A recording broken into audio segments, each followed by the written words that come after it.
नमस्कार, welcome to geo polity simplified. मेरा नाम शुभम नागवंशी है।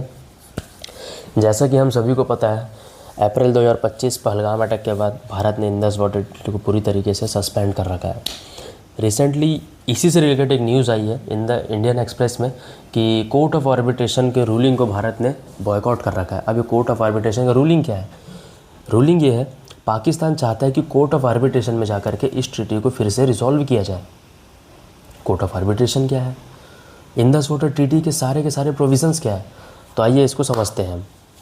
समझने से पहले क्यों ना बैकग्राउंड में जाया जाए। तो बैकग्राउंड में ये होता है, 1947 को भारत और पाकिस्तान आज़ाद होते हैं।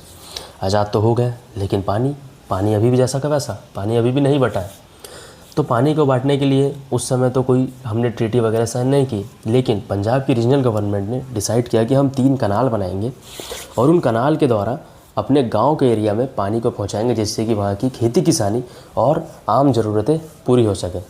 जिसको देख करके पाकिस्तान बौखलाहट में हमको धमकी देता है कि हम इंटरनेशनल फोरम चले जाएंगे। इंटरनेशनल फोरम गया भी वो, और साल है 1950 के समय का, 1950 से 60 के समय का, जो कि है आपका कोल्ड वॉर का।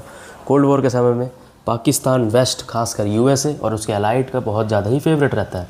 इंडिया नॉन अलाइनमेंट मूवमेंट को लीड कर रहे हैं उन नेशनों में से एक होता है, जो कि ना ही वेस्ट की तरफ है ना ही यूएसएसआर की तरफ है। जैसा कि फिर उसके बाद वर्ल्ड बैंक आता है, मीडिएट करता है ट्रीटी को, और एक तरफ हमारे प्रधानमंत्री उस वक्त के जवाहरलाल नेहरू और एक तरफ हमारे नहीं पाकिस्तान के अयूब खान जी रहते हैं, और इन ट्रीटी को साइन किया जाता है। ट्रीटी साइन तो हो जाती है। अब ट्रीटी के प्रोविज़न किस प्रकार से है? ट्रीटी इस प्रकार से है कि वह जो रिवर चाइना तिब्बत से निकलती है और इंडिया से, उन 6 रिवर्स को डिवाइड किया जाता है। 3 river, Indus, Chenab, Jhelum. West river जो है वो पाकिस्तान को मिलती है, और जो ईस्टर्न रिवर है, बीस, रावी और सतलज, वो मिलती है इंडिया को। इस ट्रीटी के अनुसार लगभग 33.8 मिलियन एकड़ फीट पानी इंडिया को मिलता है और 135.6 मिलियन एकड़ फीट पानी पाकिस्तान को दिया जाता है। तो आप देख सकते हैं कितनी न्यूट्रल और कितनी बेस्ट ट्रीटी रही है ये। खैर, कंपनसेशन देने की बात करते हैं तो कंपनसेशन इंडिया को पाकिस्तान को देना पड़ता है, जहाँ कि हम अक्सर देखते हैं लोअर रिपेयरिंग कंट्री देती है, लेकिन वेस्ट तो वेस्ट है, उन्होंने पाकिस्तान को दिलवाया, वो भी $18 मिलियन, जो कि आज की डेट में लगभग 80 करोड़ होता है। इंडस वाटर ट्रीटी अलाउ करता है भारत को कि वेस्टर्न रिवर के आप एग्रीकल्चर, कनाल, स्मॉल फ्लड कंट्रोल, स्टोरेज, इन सब को यूज़ कर सकते हैं आप। Run of the river project में भी हम बना सकते हैं। आर्टिकल 12 कहता है इस ट्रीटी का कि बोथ पार्टी जब तक टेबल में नहीं आएंगे तब तक के आप किसी भी प्रकार के इशू को रिजॉल्व नहीं कर सकते। अब प्रेजेंट सिनेरियो क्या है? प्रेजेंट सिनेरियो में ये है, इंडिया मात्र अपने अलॉटेड पानी का 94% यूज़ कर रहा है। बाकी 5% पानी के लिए उसने शाहपुर कांडी, ऊझ और सेकंड सतलज 20 प्रोजेक्ट को अभी भी कार्य पर रखा है, जिससे कि पूरा होने के बाद हमारे जो क्रूशियल इलाका है, जम्मू कश्मीर, पंजाब, हरियाणा, हिमाचल प्रदेश, उत्तराखंड, इन इलाकों में इरिगेशन और बिजली की समस्या से हम निदान पा सकते हैं। अब इशू क्या है? इशू है वेस्टर्न रिवर को रिलेटेड, जिसमें किशनगंगा रैटले प्रोजेक्ट, बगलीहार प्रोजेक्ट और दुलहस्ती प्रोजेक्ट, ऐसे ही कुल 27 प्रोजेक्ट है, जिसमें मेन 5 प्रोजेक्ट जो चेनाब और झेलम में है, उसको लेकर के पाकिस्तान इशू खड़ा कर रहा है कि आप हमारे यहाँ से पानी डाइवर्ट कर रहे हैं। अब इस डाइवर्जन को लेकर के पाकिस्तान पहुँचता है सीधा परमानेंट डिस्प्यूट कमीशन में। परमानेंट डिस्प्यूट कमीशन में किसी प्रकार का कोई कंक्लूजन ना निकलने के कारण पाकिस्तान ये कहता है कि हम सीधा जाएंगे कोर्ट ऑफ आर्बिट्रेशन में, जबकि ट्रीटी कहती है कि पहले परमानेंट डिस्प्यूट रेजोल्यूशन में जाना है, न्यूट्रल एक्सपर्ट उसके बाद, और वहाँ से भी नहीं होता है तो कोर्ट ऑफ आर्बिट्रेशन में। लेकिन Pakistan being Pakistan court of arbitration में ही जाना है उसको, जिसको भारत पूरी तरीके से नकार रहा है।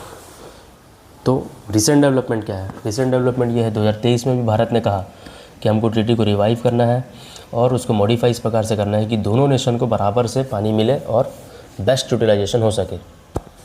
आर्टिकल 12 भी ट्रीटी का यही कहता है, लेकिन पाकिस्तान बार बार ट्रीटी के प्रोविज़न्स को वायलेट कर रहा है और ऑब्जेक्शन खड़ा कर रहा है कि हम नहीं करेंगे।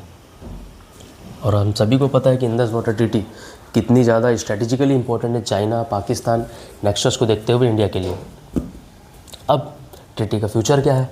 ट्रीटी का फ्यूचर इस प्रकार से है कि पाकिस्तान अगर टेरर फंडिंग करता रहेगा तो हम तो ट्रीटी को कभी भी सस्पेंड को रिवोक नहीं करने वाले, जब तक मल्टीलैटरल इंस्टीट्यूशन जैसे IMF है, FATF है, या फिर यूएनओ है, यूएनएससी है, वहाँ पे उसके टेरर फंडिंग को या टेरर ऑर्गेनाइजेशंस को कंडेम्ड ना किया जाए, इंडिया अपने स्टैंड से कभी भी पीछे नहीं हटेगा। भारत के साथ जो इनजस्टिस हुआ है उसको फिर से रिवाइव करने की ज़रूरत है। जैसे कि हमारे प्रधानमंत्री कह चुके हैं, blood and water can't flow together, पानी और खून आप एक साथ कैसे बहाने दे सकते हो। लेकिन इंडिया के लिए भी चैलेंजेस है। अगर हम पानी रोक के रखेंगे तो वो ह्यूमन राइट्स को वायलेट करता है। चाइना हमको बार बार थ्रेट कर रहा है कि हम ब्रह्मपुत्र का पानी कभी रोक देंगे, कभी इतना बढ़ा देंगे कि आपके यहाँ बाढ़ आ जाएगा। प्लस जो तिब्बत से रिवर निकल रही है, सतलुज और बाकी रिवर, उसके भी पानी को डाइवर्ट करने की धमकी दे रहा है। प्लस भारत के पास अभी उतनी स्टोरेज कैपेसिटी भी नहीं है कि हम पानी को हार्नेस कर सकें, प्लस उस प्रकार की बिजली बना सके जितना कि बिजली का उत्पादन उससे किया जा सकता है।